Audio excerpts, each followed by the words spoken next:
मुझे ये कहने में कोई प्रसन्नता का अनुभव नहीं होता है कि बंद अभूतपूर्व सफल रहा, बल्कि मुझे यह कहने में पीड़ा का अनुभव होता है कि बंद की वह अभिव्यक्ति जो बंगाल के जन जन के द्वारा दिखाई पड़ रही है, वो ममता बनर्जी जी की सरकार को सुनाई नहीं पड़ रही है। और इसके बाद जो मैंने पहले ही कहा, पुनः कह दूं, जांच को भटकाने, आरोपी को बचाने, सबूतों को मिटाने के बाद अब डॉक्टरों को धमकाने की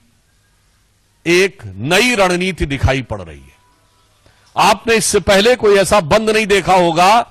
कि जहां एक तरफ बंद का आह्वान किया जाए, दूसरी तरफ सत्ताधारी दल के नेता जाकर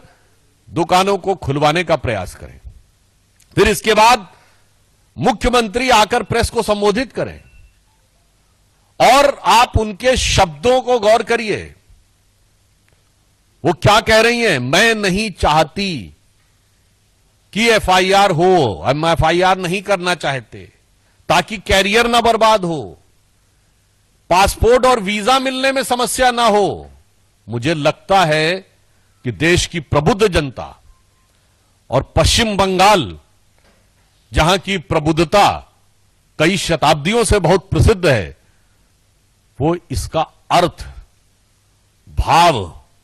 और अभिव्यक्ति न समझ पा रहे हो, ऐसा संभव नहीं है।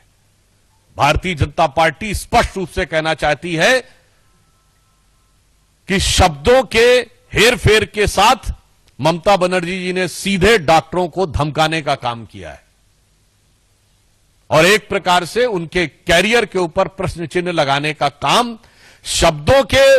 मायाजाल के अंदर किया है, ताकि प्रत्यक्ष में जो दिख रहा है, ठीक वैसे ही जैसे सरकार का मुखौटा कुछ और दिख रहा है पश्चिम बंगाल में और मुख कुछ और दिख रहा है, उसी प्रकार से इस प्रेस कॉन्फ्रेंस में शब्द कुछ है और भाव क्या है, यह सबको समझ में आ रहा है।